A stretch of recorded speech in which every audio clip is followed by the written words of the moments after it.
The 20 years being discussed in this presentation are very crucial years to the United States.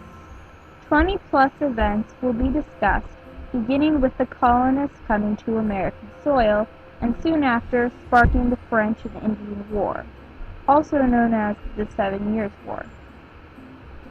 It lasted between 1754 and 1763. This was ended when a treaty was passed that had the natives move westward. This war left Britain with a financial burden which led the king to put taxes on all British.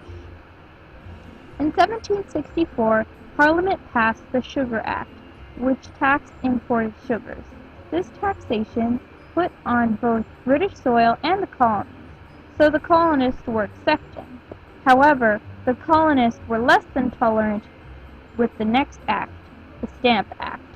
Around this time, the Quartering Act was also passed by Parliament, which required both colonial assembly to provide a military body. James Otis helped end the Stamp Act, which was passed in 1765. This was a direct taxation on the colonies. It forced them to use special stamped paper when printing newspapers and the like. In November of 1765, the citizens of Frederick County, Maryland, refused to pay the stamp tax, and on February 11, 1766, Britain finally repealed the Stamp Act shortly after it was declared unconstitutional in Virginia. In May of 1771, the Battle of Almanac took place. This was the pre-American Revolutionary War between the local militia and the Regulators, a group of rebels. This took place in Almanac County, North Carolina. November 2nd of 1772, Boston formed the Anti-English Committee of Correspondence. Their first assignment was to prepare a list of outlining the colonists' rights and infringements Parliament was making on those rights. Just a few months later, in 1773, British Parliament passed the Tea Act. This was designed to prop up the East India Company, which was struggling financially and burdened with 18 million pounds of unsold tea, but the taxes still greatly angered Boston. This idea led to the famous Boston Tea Party. Colonists pointed the ships back to Britain, where in Charleston the cargo was left at the docks. In Boston, the royal governor held the ships in port, and the colonists would not allow them to unload. Cargoes of tea filled the harbor, and the British ship's crew stalled in the Boston looking for work.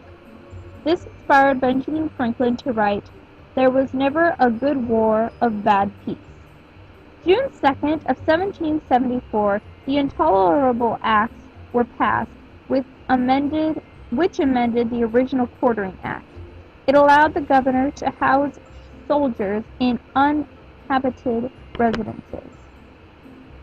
Just 1 year later, on July 2nd, 1775, George Washington took command of U.S. troops.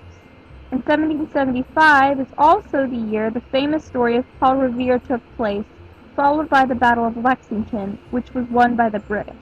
The Battle of Concord, where guerrilla warfare was introduced, as well as many other battles, also followed this year. January 2nd of 1776 was the year the Revolutionary flag was displayed. This year also had many battles, as well as the signing of the Declaration of Independence on July 4th. In October of 1777, General Bourguibier surrendered at Saratoga and renewed American hopes.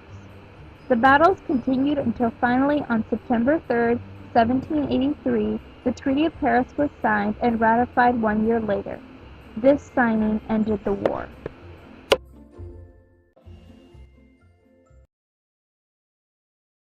Created using Powtoon.